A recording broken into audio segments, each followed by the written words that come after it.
आज हम लोग एक नए टॉपिक पर आज हम लोग पढ़ेंगे। जैसा कि आप थंबनेल पर देख चुके हैं, उसी टॉपिक पर हम लोग बात करने वाले हैं, सोलेनॉइड। सोलेनॉइड बहुत लोग जानते भी होंगे और कुछ लोगों के लिए नया नाम होगा भी।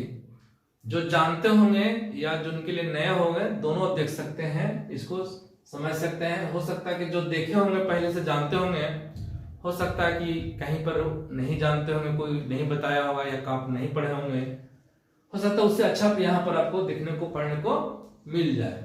इसलिए जो भी हो, आप कोई भी है आप देख सकते हैं इसको। तो सोलेनॉइड में हम लोग बताएं कि सोलेनॉइड है क्या, व्हाट इज सोलेनॉइड। और इसमें भी हम लोग बात करेंगे स्पेशली स्ट्रेट सोलेनॉइड। सोलेनॉइड है क्या, ये इसका मैग्नेटिक फील्ड निकालेंगे किसी पॉइंट पर। सोलेनॉइड के अंदर किसी पॉइंट पर मैग्नेटिक फील्ड का वैल्यू निकालेंगे, तो एम्पियर सर्किटल लॉ का यूज करके। और अगर एम्पियर सर्किटल लॉ आप लोग नहीं पढ़े होंगे तो आप इसको एम्पियर सर्किटल लॉ का आप इसको वीडियो आप देख लीजिए, लिंक में दिया हुआ है। और वीडियो को लास्ट तक देखिएगा, तब अच्छा से क्लियर हो जाएगा। थोड़ा समझने वाला टॉपिक है ये, तो वीडियो अगर अच्छा लगेगा तो लाइक कर दीजिएगा। और चैनल पर पहली बार आएंगे तो सब्सक्राइब का बटन दबा करके बेल आइकन को दबा दीजिएगा और ऑल का नोटिफिकेशन को भी दबा लीजिएगा, ताकि कोई वीडियो लोड करें तो फटाक से आपके पास नोटिफिकेशन मिल जाए। तो आते हैं सीधे टॉपिक पर बिना समय गवाए। तो सोलेनॉइड है क्या। सोलेनॉइड कोई इंस्ट्रूमेंट नहीं है, कोई यंत्र नहीं है, बल्कि एक वायर का एक इस प्रकार का अरेंजमेंट है। जैसे इस तरह का वायर हो, इस तरह का वायर, बहुत सारा कंडक्टर है ये। सोलेनॉइड क्या है, मेटेलिक कंडक्टर है, हेलिकल टाइप का। इस तरह से जैसे आप स्प्रिंग देखे होंगे, स्प्रिंग आप लोग देखे होंगे, तो इस तरह का हेलिकल स्ट्रक्चर होता है, कंडक्टर का होता है। और इसमें क्या होता है कि एक दूसरे से काफी क्या होता है, सटा हुआ रहता है। और इस वायर पर ऊपर से कोटेड रहता है, विशेष प्रकार का मटेरियल का कोटिंग किया हुआ रहता है। तो ये अगर ये काफी नजदीक होगा, हेलिकल का प्रत्येक जो टर्न है अगर काफी नजदीक होगा तो कैसा होगा, अगर ये टर्न और दूसरे टर्न के बीच डिस्टेंस जो होगा से ना के बराबर होगा, यानी काफी कंपैक्ट होगा, सटा हुआ होगा। और इस जो लेंथ है, लेंथ के कंपैरिजन में इसका जो रेडियस है, लेंथ के कंपैरिजन में रेडियस का हो काफी कम हो। ये जो अगर हम ले रहे हैं ये हेलिकल स्ट्रक्चर कंडक्टर का, जिसमें बहुत सारे टर्न हैं, लेंथ के कंपैरिजन में इसका रेडियस काफी कम हो, एक टर्न दूसरे टर्न से काफी कंपैक्ट हो, यानी दोनों के बीच दूरी क्या हो, करीब करीब ना के बराबर, यानी काफी सटा हुआ हो। और ये कंडक्टर विशेष प्रकार का मेटेलिक कंडक्टर है जिसमें करंट पास करता है और ऊपर से कोटिंग किया हुआ रहता है, विशेष प्रकार का मटेरियल से कोटिंग किया हुआ रहता है। तो ये आपका जो फाइनली जो स्ट्रक्चर आएगा, ये जो फाइनली स्ट्रक्चर है, ये समझाने के लिए बता दिया आपको। फाइनली स्ट्रक्चर जो होता है से इस प्रकार का हो जाता है, इस तरह से, मतलब लुकिंग लाइक कैसा, एक तरफ से करंट आएगा, एक तरफ से निकलेगा, यानी इसमें बहुत सारा टर्न है। क्या है, बहुत सारा टर्न है। एक तरफ से करंट आएगा, एक तरफ से निकलेगा। अगर इधर से जा रहा है तो इधर निकलेगा, फिर मतलब कि इस तरह की बात होगा। ये दो इंड होगा। अब अगर इसमें मान लेते हैं कि आप समझ चुके कि कैसा होता है सोलेनॉइड, स्प्रिंग की तरह होता है ना। सोलेनॉइड क्या होता है, एक लॉन्ग सोलेनॉइड जो होता है, एक लॉन्ग सोलेनॉइड कैसा होता है, A long straight solenoid appears like a long cylindrical metal sheet, means the solenoid which have long length as compared to its radius. their turns are insulated from each other. The magnetic field outside the solenoid approaches zero.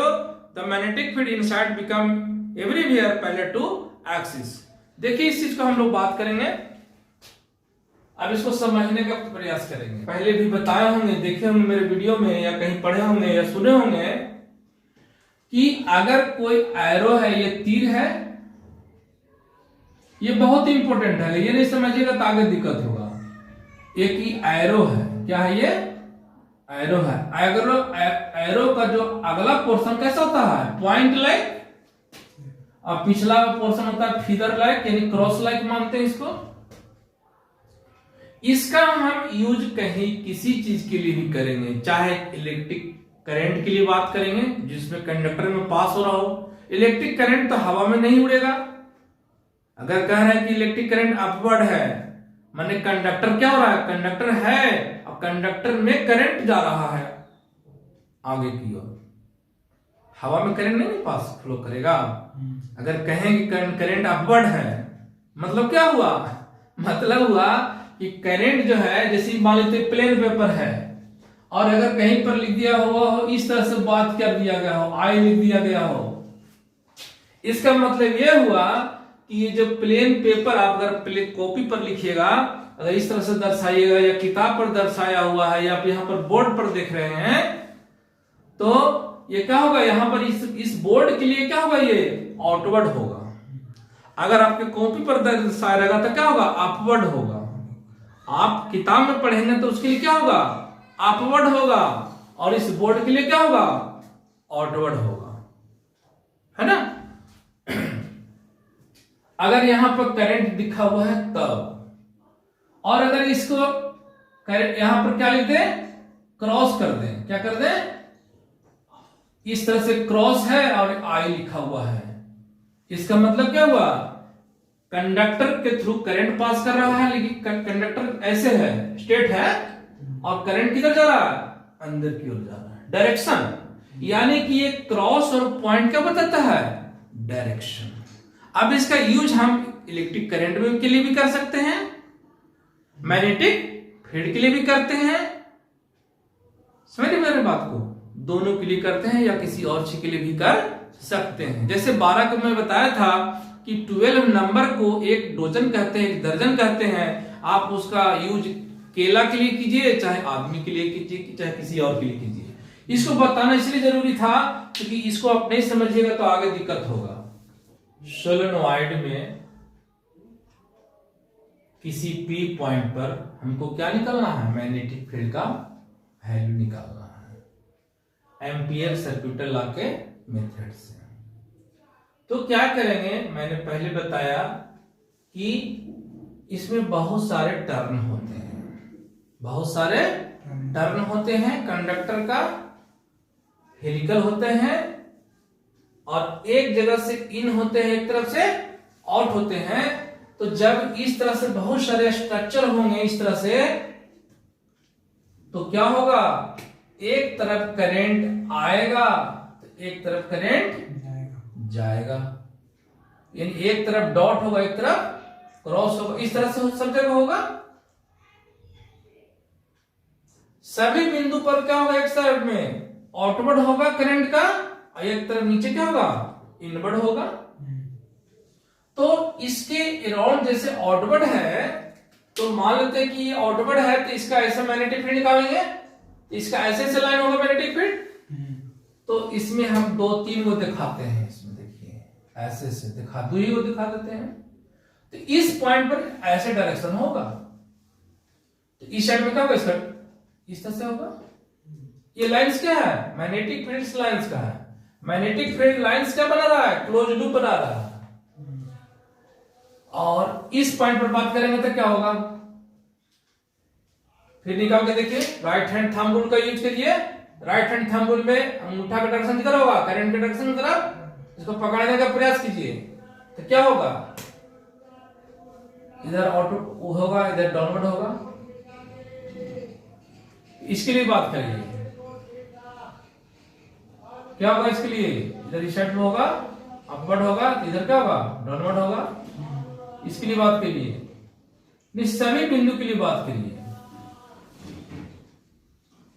देखिए, तो यहां पर देख रहे हैं, ऊपर में देख रहे हैं कि क्या हो रहा कि अगर हम सभी कंडक्टर का जो टर्न है, सभी जगह सभी टर्न में इधर ऊपर में आउटवर्ड है, नीचे में इनवर्ड है। और अगर मैग्नेटिक फील्ड लूप की बात करते हैं तो एक के कारण देखिएगा, तो अगर हम ये दोनों के अगल बगल की बात करेंगे तो इससे कारण अपवर्ड होगा, तो इसके कारण डाउनवर्ड होगा। फिर इसके कारण दूसरी तरह से होगा, इसके कारण जो होगा से अपवर्ड होगा, तो इसके कारण डाउनवर्ड होगा। फिर इसके दोनों में देखिए, इसके कारण अपवर्ड होगा, तो इसके कारण डाउनवर्ड होगा। फिर इसमें देखिए, ये दोनों के कारण क्या हो रहा है कि एक दूसरे को जो अगल बगल एक दूसरे को मैग्नेटिक फील्ड क्या कर दे रहा है, वैनिश कर दे रहा है, एक दूसरे को क्या कर दे रहा है, कैंसिल कर दे रहा है। लेकिन जब यहां पर देखिएगा तो ये इसका डायरेक्शन इधर है, यहाँ पे डायरेक्शन इधर है, इधर डायरेक्शन है, यानी नीचे साइड में टेंजेंटियली जो होता है उसकी डायरेक्शन निकाला जाता है मैग्नेटिक फील्ड का। यानी नीचे साइड में क्या हो रहा है, सबका जुड़ जा रहा है, नीचे साइड में जुड़ जा रहा है। इसको नीचे साइड में भी देखिए, नीचे साइड में है तो ये इनवर्ड है, करंट का डायरेक्शन क्या है, ये आई है, करंट की बात कर रहे हैं। तो करंट है तो मैग्नेटिक, ये लाइन जो सर्किल जो देख रहे हैं ये मैग्नेटिक फील्ड लाइंस के लिए है। हमने क्रॉस का यूज किया है कंडक्टर में करंट के लिए डायरेक्शन, और जो लाइन देख रहे हैं मैग्नेटिक फील्ड डायरेक्शन के लिए है। तो आप इस जब अंदर होगा, जब करंट का डायरेक्शन अंदर की ओर होगा तो आप इसको ऐसे पकड़ने का प्रयास कीजिएगा, राइट हैंड थंब रूल का यूज कीजिए। तो राइट हैंड थंब रूल कीजिएगा तो यहाँ पर अपवर्ड होगा, नीचे डाउनवर्ड होगा। फिर इसमें भी देखिएगा तो क्या होगा, इसमें यहाँ पर अपवर्ड होगा तो नीचे डाउनवर्ड होगा। इस तरह से सभी में आप देखिएगा, है ना।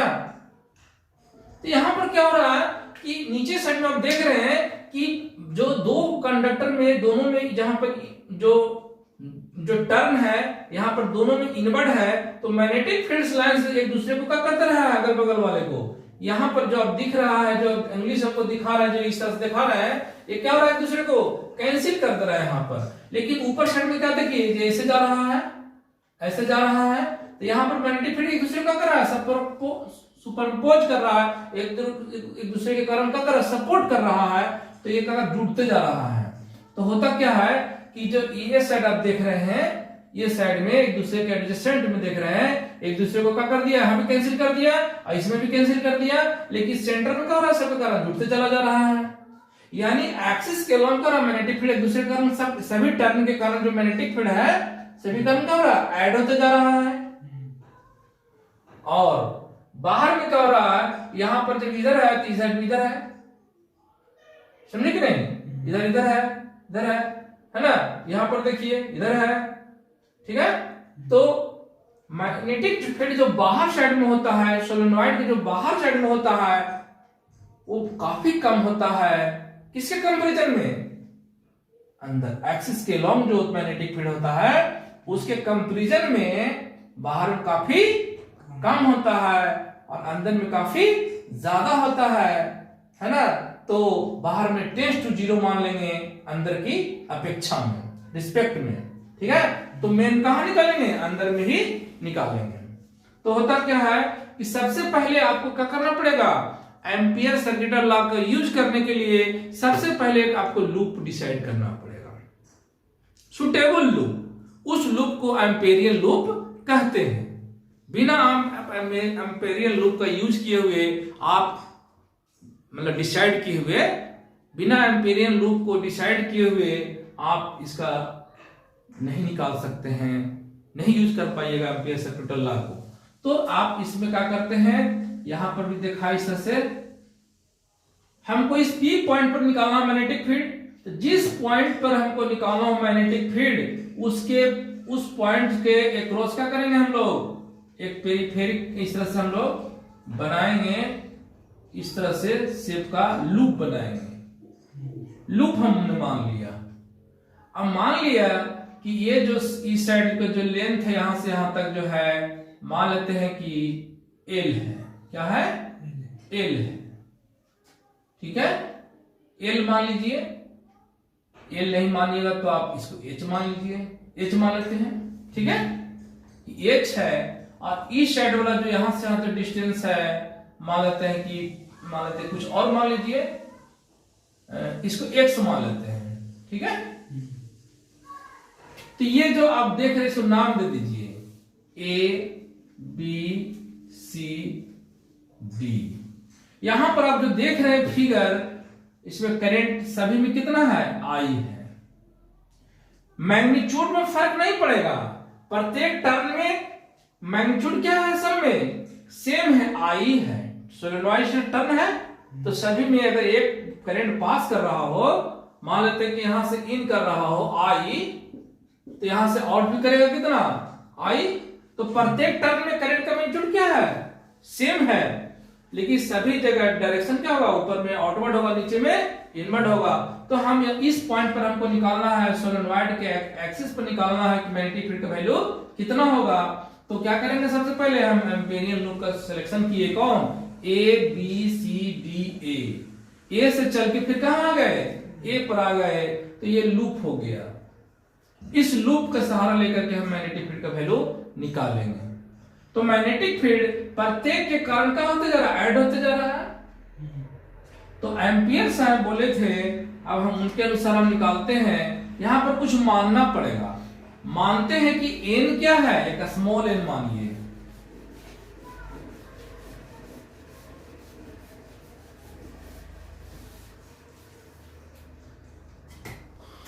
फ्रॉम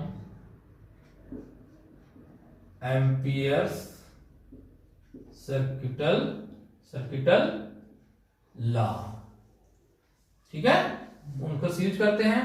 ये क्या बोले हैं, line integral of magnetic field is equal to mu naught times of enclose current, यही ना है एम्पियर सर्किटल लॉ। तो इस जो लूप बनाए हैं इसमें कितना करंट इनक्लोज है, यहां मीडियम क्या लेके चल रहे हैं, एयर और वैक्यूम ले रहे हैं, ठीक है। तो एयर और वैक्यूम है, इसीलिए हमने यहां म्यू का प्रयोग किया, म्यू नॉट का प्रयोग किया है। अब क्या कीजिए, यहां पर सपोज करना पड़ेगा, मान के चलिए कि if n is the number of turn per unit length, हम मान के चल रहे हैं कि अगर n क्या हो, number of turn per unit length है, यानी यूनिट लेंथ का नंबर ऑफ टर्न कितना है, n है। एक टर्न में कितना करंट पास कर रहा है, I, ठीक है। तो निकालिए इसमें, इसको B का वैल्यू हमको किसका वैल्यू निकालना है, B का वैल्यू जो हमें पता नहीं है, पता है नहीं है। तो इसमें क्या होता है कि एक चीज देख लीजिए, B और DL, और यहां पर देखिए इस स्लाइड में देखिएगा, तो करंट अगर यहां से यहां तक लेंगे, तो यहां से यहां तक जो लेंगे तो करंट के डायरेक्शन और एलिमेंट के डायरेक्शन, दोनों का डायरेक्शन क्या है, सेम है। थीटा का हो जाएगा 0 डिग्री, तो cos 0 डिग्री की वैल्यू कितना आता है, 1, ठीक है। तो इसीलिए हम इसको हटा देते हैं, cos 0 डिग्री के 1, इसलिए इसको टर्न कर दिए, मैग्नीट्यूड फॉर्म में कर दिए, is equal to mu naught, और यहां पर इनक्लोज करंट कितना है, IN क्या लिखे हैं, enclose current, total enclose current. तो कितना टोटल इनक्लोज करंट होगा, निकालना है B, कितना हुआ, DL equal to mu naught enclose current. तो एक्चुअली हो क्या रहा है कि मैग्नेटिक फील्ड ये साइड में भी नहीं होगा, ये साइड में भी नहीं होगा, बाहर साइड में भी लाके बराबर होगा, तो टोटल मैग्नेटिक फील्ड क्या होगा, इस लूप के थ्रू होगा, B होगा। DL, तो DL सिर्फ की वाला लेंथ हो जाएगा, B इंटू पूरा यहां से लेंथ कितना है, L, और L का वैल्यू कितना है, H है, म्यू नॉट। अब बताए कि पर यूनिट लेंथ कितना है, N है, यूनिट लेंथ में नंबर ऑफ टर्न कितना है, N है। क्योंकि एक टर्न में कितना करंट पास कर रहा है, I, एक टर्न में करंट पास कर रहा है I, और एन क्या है, number of turns per unit length, यानी यूनिट लेंथ में कितना करंट पास करेगा, एन आई, कितना पास करेगा, एन आई। लेकिन यहां से यहां लेंथ कितना है, एच, यहां से यहां लेंथ है एच, तो टोटल लेंथ एच है, इसीलिए हो जाएगा एच एन आई, क्या होगा, N H I, H C H cancel हो जाएगा, तो बी का वैल्यू कितना आ गया, मी नॉट एन आई। ये वाला वैल्यू आप याद रखिएगा, यानी कि जितना ज्यादा टर्न होगा, जितना ज्यादा सोलेनॉइड में टर्न होगा, उतना ज्यादा उसके एक्सिस के लॉन्ग मैग्नेटिक फील्ड का वैल्यू होगा। मैग्नेटिक सोलेनॉइड के अंदर मैग्नेटिक फील्ड का जो वैल्यू होता है वह किन किन बातों पर डिपेंड करता है। सोलेनॉइड होता है तो सोलेनॉइड के एक्सिस के अलोंग ही मैग्नेटिक फील्ड का वैल्यू होता है। ये तो क्लियर हो गया। तो कितना वैल्यू होता है, तो कितना वैल्यू होता है, मी नॉट एन आई होता है। तो सोलेनॉइड के एक्सिस के अलोंग मैग्नेटिक फील्ड का वैल्यू किन किन बातों पर डिपेंड करता है। पहला नंबर मीडियम पर भी डिपेंड करता है, दूसरा नंबर नंबर ऑफ टर्न, अगर नंबर ऑफ टर्न बढ़ा देंगे यानी बड़ा सा सोलेनॉइड स्टेट लेंगे तो उसमें मैग्नेटिक फील्ड ज्यादा होगा। और तीसरा नंबर इलेक्ट्रिक करंट, जो सोलेनॉइड में जो टर्न है अगर उसमें करंट अगर हम ज्यादा फॉलो करवाएंगे वो कब संभव होगा, जब सोलेनॉइड के दोनों छोर के थ्रू क्या हो, पोटेंशियल डिफरेंस का वैल्यू ज्यादा हो, तो करंट का वैल्यू ज्यादा होगा, तो करंट का वैल्यू ज्यादा होगा तभी मैग्नेटिक फील्ड का वैल्यू भी ज्यादा होगा, यानी बी का वैल्यू होता है मी नॉट एन आई। तो एक सोलेनॉइड जो होता है इस तरह से, जो अभी आपने पहले देखा था, तो इस एक सोलेनॉइड है, हॉलो है, हॉलो एक सोलेनॉइड जो स्ट्रेट है, hollow look like metallic conductor, तो उसमें सेंटर के या एक्सिस के लो मैग्नेटिक फील्ड कहता है me not an I. But अगर एक सोलेनॉइड को कहता हो कि और ज्यादा मैग्नेटिक फील्ड डेवलप करना हो तो उसके अंदर क्या कीजिए, सोलेनॉइड के अंदर एक सॉफ्ट आयरन अगर हम इंट्रोड्यूस कर देते हैं तो मैग्नेटिक फील्ड का वैल्यू क्या हो जाता है, बढ़ जाता है। सोलेनॉइड में जो मैग्नेटिक फील्ड का जो डायरेक्शन निकालते हैं, सोलेनॉइड में मैग्नेटिक फील्ड का डायरेक्शन निकालते हैं, राइट हैंड थंब रूल का यूज करते हैं। सोलेनॉइड का यूज किस लिए किया जाता है, सोलेनॉइड का यूज किया जाता है uniform magnetic field find out करने के लिए किया जाता है ना। तो ये रहा आपका सोलेनॉइड से रिलेटेड टॉपिक। तो आई होप आप लोग को समझ में कुछ आया होगा, समझ में आ ही गया होगा, और नहीं समझ में आया होगा तो फिर से दोबारा इसको देखिए, अच्छे से शांति में कभी देखिए, और अगर पसंद आएगा तो लाइक कर दीजिएगा, है ना। तो थैंक्स फॉर वॉचिंग, मिलते हैं नेक्स्ट वीडियो में। जय हिंद।